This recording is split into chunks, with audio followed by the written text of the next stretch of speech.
Salutations à tous, c'est le frère Mouta Mouanidi. Et aujourd'hui, encore une fois, dans cette exhortation, on va aller dans Bible Klatambale, la Bible authentique, la seule Bible sans erreur ni contradiction. Donc, pour procurer le livre de la vérité, allez dans les éditions zululasan.com ainsi que les autres livres. Ici, on va aller dans Bialaba Mounia, donc Proverbe. La sagesse avec un S majuscule, au chapitre 16 à partir du verset 1 jusqu'au verset 9. Donc ici le titre c'est le verbe de Loba dans la vie quotidienne. Donc ici ce sont les proverbes de Modman qui était un roi initié en chef consacré dans Tombouanébila, donc dans l'Afrique ancestrale, donc Ouassé, Moutonga, Afrique centrale. Et donc il avait la sagesse extrême, donc il avait été initié, il avait été intronisé et donc il donnait des recommandations par rapport aussi à la vie quotidienne, comment se comporter, comment être, comment aussi avoir la crainte du respect qui est dû à l'Oba. Donc c'est en mettant en pratique les lois, les ordonnances, les préceptes du verbe de l'Oba. Et donc il donne des conseils. Et ici au verset 1, il est écrit, il dit, les hommes forment des projets, virgule. Oui, les hommes forment des projets. Dans le visible, certains vont avoir des projets, bon, je vais faire une entreprise, monter un business, ça peut être un restaurant. Et donc ils vont former des projets, virgule, mais c'est le verbe de l'Oba qui a le dernier mot, point. Donc les gens vont planifier, ils vont s'organiser, tiens, je vais voyager dans cette région l'année prochaine, je vais faire mon restaurant, voici le menu que je vais avoir. Donc ils vont échafauder des plans, mais est-ce que réellement ces plans-là vont se réaliser? Parce que certains vont penser que non, c'est eux qui contrôlent, c'est eux qui maîtrisent par rapport au temps et que nécessairement leurs projets vont aboutir. Certains aussi vont essayer de convaincre d'autres personnes que tiens non, venez investir, investissez dans cette entreprise, dans ce business et votre argent va, donc, ça va se multiplier, c'est-à-dire vous allez avoir des recettes, c'est garanti. Donc ils vont prétendre connaître l'avenir, connaître ce qui va se passer. Mais ici, Modman met en garde, donc la sagesse met en garde ici, les hommes forment des projets, les personnes vont former des projets, mais c'est le verbe de l'Oba qui a le dernier mot. Parce que le verbe de l'Oba est au-delà du temps et de l'espace. Donc c'est pas parce qu'on planifie que nécessairement ça va arriver. Il faut tout remettre donc dans la prière au verbe de l'Oba. Il faut se confier au verbe de l'Oba et non pas de nos propres forces, de notre propre intelligence, de notre propre volonté. Parce qu'on ne sait pas qu'est-ce qui arrivera demain. Au verset 2, il est écrit « Chacun pense agir toujours correctement, virgule. Mais le verbe de l'Oba connaît le fond du cœur, point. » Donc chacun va penser que non, ma façon d'agir, ma façon de raisonner, ma façon de penser, c'est bien, c'est correct, mais le verbe de l'Oba connaît le fond du cœur. Donc c'est si cette personne est dans la vérité, agit correctement, agit selon les lois, selon la morale ou pas. Au verset 3, il est écrit « Expose ton activité à l'Oba dans la prière, virgule. » Donc expose, donc ça c'est un ordre, une recommandation, expose ton activité. Donc il y a plusieurs activités dans le visible qu'on peut faire. Ça peut être aller au travail, préparer, manger. Donc l'activité, c'est le quotidien, tout ce qu'on peut faire. Donc même par rapport à la famille, à les voyages, tout nos activités. Ici il est dit, expose ton activité à l'Oba dans la prière. Et donc l'Oba, le seul et unique créateur, dans la prière. Et tu réaliseras tes projets selon son verbe. Et tu réaliseras tes projets. Donc, parce que oui, les projets, ce n'est pas nécessairement mauvais. De planifier, de dire, tiens, je vais entreprendre ceci. Maintenant, la réalisation de cela, comment est-ce que ça va se produire? Ici, c'est donc une promesse. Si on expose cela dans la prière, tu exposes ton activité et tu réaliseras tes projets, mais c'est selon le verbe. Donc c'est selon le verbe. Bien sûr, il faut que les projets soient selon le verbe. Il faut exposer aussi cela dans la prière et ça va se réaliser. Donc il faut être en accord avec la parole, avec les enseignements qu'on reçoit. Verset 4, il est écrit, « Tout est fait dans une intention précise, virgule.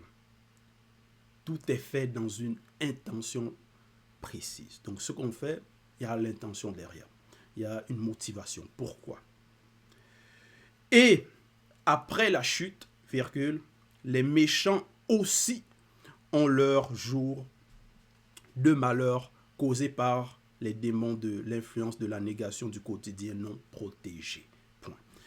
Donc ici, dans ce verset, on nous révèle aussi par rapport aux esprits, donc occultes qui sont aussi derrière, qui influencent le quotidien des personnes. Donc il dit, au verset 4, « Tout est fait dans une intention précise, virgule. Et après la chute, virgule, les méchants aussi, donc les méchants, ce sont ceux qui sont mauvais, ceux qui désobéissent, ceux qui vont marcher selon leur propre convoitise, leurs mauvaises pulsions, ceux qui vont opprimer les autres, vouloir faire du mal aux autres. Les méchants aussi ont leur jour de malheur, causé par les démons de l'influence, de la négation du quotidien non protégé. Point. Donc, parce qu'il y a le quotidien maintenant qui est non protégé. Ça, c'est donc ceux qui ne vont pas marcher selon les lois, les préceptes, leur quotidien, donc ils ne vont pas avoir cette protection-là du verbe. Et donc les esprits occultes, les démons, vont maintenant agir dans la vie de ces personnes. Et donc influencer dans la négation, ils vont toujours être dans les problèmes, dans des malheurs, ainsi de suite. Verset 5. Moudima Beko qui s'est dit en horreur, les hommes orgueilleux, point virgule, on peut être sûr qu'ils ne seront pas impunis. Point. Donc ici il dit, Moudima Bekok, c'est dit donc l'entité des châtiments en charge du domaine de la nature, donc c'est une entité du grand ordre des choses, a en horreur les hommes orgueilleux. Les hommes orgueilleux. Donc déjà, orgueilleux, quelqu'un d'orgueilleux, c'est qui manifeste de l'orgueil. Donc arrogant, donc les synonymes, arrogant, hautain, prétentieux, vaniteux. Donc l'antonyme, donc le contraire, c'est quelqu'un de humble. Et orgueil, défaut de la personne qui se croit supérieure aux autres.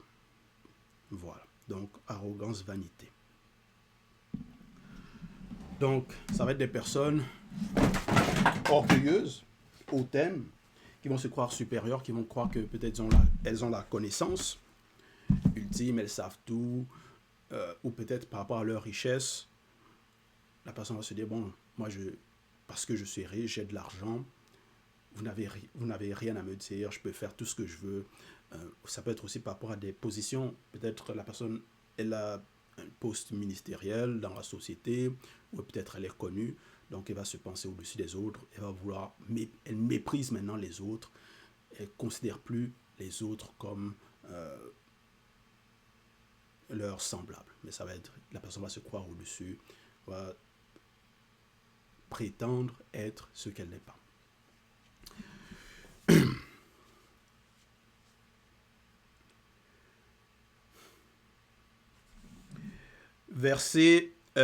Au verset 5, donc de la suite, donc ces personnes orgueilleuses, hautaines, il est écrit, on peut être sûr, donc c'est la certitude, qu'ils ne seront pas impunis. Donc il y a la punition qui est dans ces personnes qui sont ainsi, qui agissent ainsi, de façon orgueilleuse, hautaine, qui vont donc mépriser les lois, les préceptes, les ordonnances du verbe de l'aube. Verset 6. Par la bonté et la fidélité, on peut réparer un tort. Point. Voilà. Donc, là, mon mode donne aussi des solutions par rapport à si peut-être on commet des torts à certaines personnes, si on a fauté.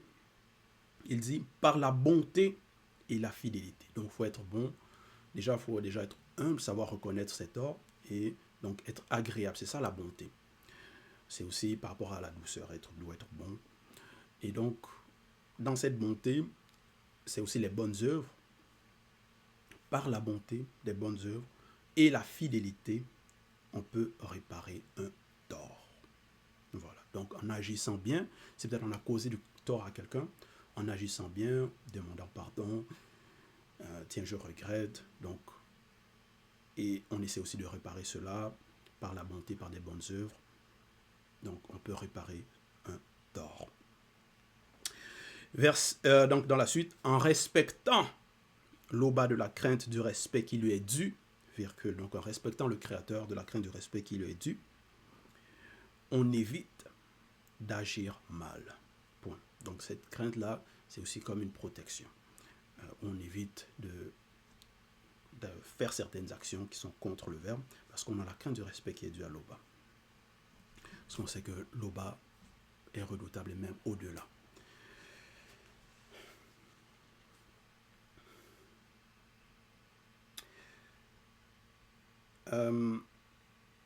Verset 7.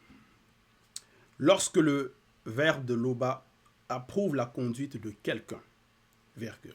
Donc, lorsque c'est le cas, il, donc le verbe de l'Oba, lui donne spirituellement le pouvoir sur ses ennemis. Point. Voilà. Donc, si on a les ennemis, donc les personnes qui sont contre nous, qui veulent notre mal, qui veulent nous nuire, qui ne veulent pas que nos projets réussissent, ainsi de suite,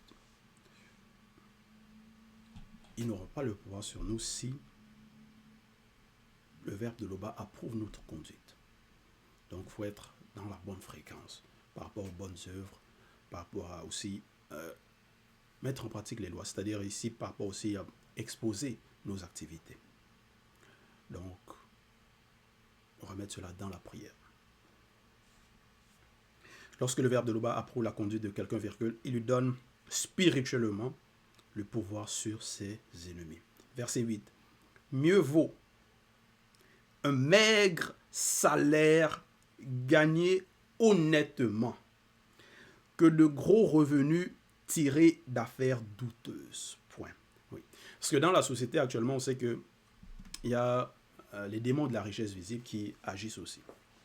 Et plusieurs personnes vont tomber dans le piège par rapport à la richesse, par rapport à vouloir être riche à tout prix et même donc c'est-à-dire en maltraitant les autres ou en abusant des autres, c'est-à-dire dans des affaires douteuses. Ça peut être par rapport au vol, ça peut être par rapport à la drogue, tout ça là. Ça peut être actuellement même en ligne, parfois ils vont avoir des choses comme voilà, investissez votre argent dans la crypto-monnaie, vous allez avoir des revenus supérieurs, plus de revenus, mais alors que quand tu examines peut-être ces affaires, ces projets-là, tu vois que c'est des affaires douteuses. Donc, et d'autres, parfois d'autres entreprises vont aller dans certains territoires et ça peut être prendre le terrain des autres pour pouvoir faire leurs affaires, implanter leur business, ainsi de suite. Donc, c'est des affaires douteuses. Et Manuel dit, mieux vaut un maigre salaire gagné honnêtement. Donc, mieux vaut que tu gagnes ta vie honnêtement, dans un business honnête, dans une entreprise honnête ou dans un travail honnête, où il n'y a pas la fraude, où tu ne voles pas. Voilà. Que de gros revenus, que d'avoir beaucoup d'argent, mais c'est tiré d'affaires douteuses, c'est la corruption, et ainsi de suite. Donc, il ne faut pas vouloir être riche à tout prix par toutes sortes de... n'importe quel moyen. Verset 9, il est écrit: l'homme droit connu élabore des plans, virgule. Voilà. Parce que dans la vie quotidienne aussi, c'est ça. Ce sont les plans planifiés, je veux faire ceci, je veux faire ça. C'est des projets,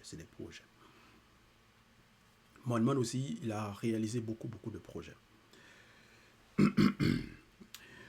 L'homme droit connu élabore des plans, virgule. Le verbe de l'Oba en dirige la réalisation. Point. Le verbe de l'Oba en dirige. Donc là, c'est par rapport à la direction, c'est par rapport à diriger, conduire. On dirige la réalisation. Donc si on ne confie pas cela au Verbe de l'Oba, si on ne confie pas cela, on n'expose pas cela dans la prière, on ne consulte pas le Verbe de l'Oba dans nos projets, mais non. On espère en qui pour que cela se réalise? Est-ce qu'on espère en nos propres forces, en seulement notre propre volonté, notre propre intelligence, alors que le Verbe de l'Oba est notre bouclier, notre ngumba.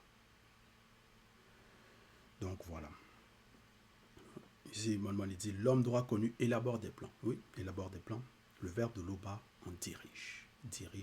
On dirige la réalisation. Donc, il faut savoir cela. Donc, voilà, c'était l'exhortation sur le Verbe de l'Oba dans la vie quotidienne. Toute gloire à l'Oba, le seul et unique créateur.